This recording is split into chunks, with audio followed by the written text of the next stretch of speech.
You just went to a card show and bought all of these cards to resell. And now you go on eBay and start listing. Then you reach this. And you think to yourself, to charge or not to charge?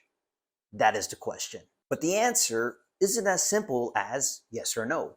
There are reasons as to why one would charge to ship and why one would not. Okay, so let's talk about charging for shipping. Now, this route makes total sense, whether you're using eBay's standard envelope or if you're shipping by any other means such as USPS first class. You can choose to charge $1 to $5 shipping depending on which type of method you use.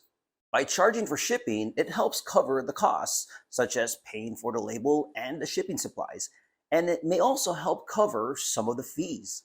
It's a great way to make sure you're getting the most out of what you're selling. Now let's talk about free shipping because that's the method that I use.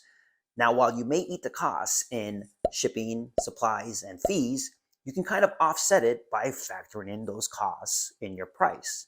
Now, at first glance, it may look like you're priced higher than others, but when you take into account the total amount, then your prices are roughly the same.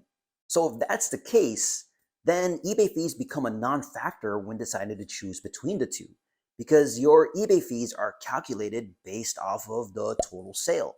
So it doesn't matter if you sell a card at $1 plus $1 shipping, or if you sell a card at $2 with free shipping, the fees become the same. So now the true benefit in charging for shipping is to be able to cover at least some of the costs of those fees. And in this case, charging for shipping might be the best route for you because, man, those eBay fees can be killer.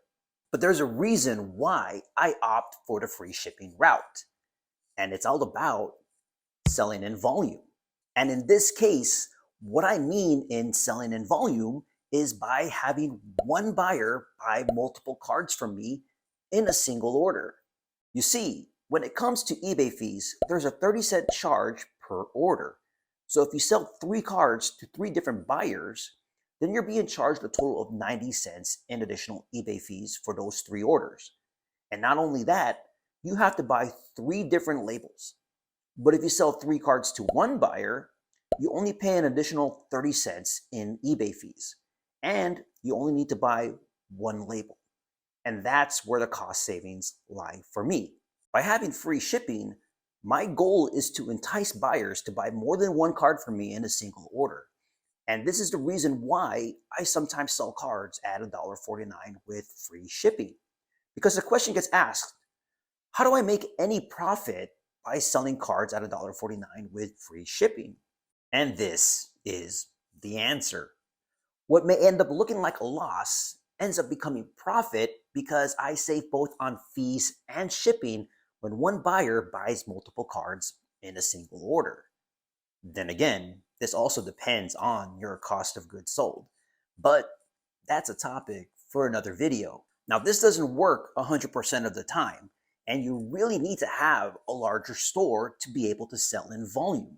And while you run a risk of selling at a loss, these are considered as loss leaders, in which you hope to entice one buyer to buy multiple cards within a single order.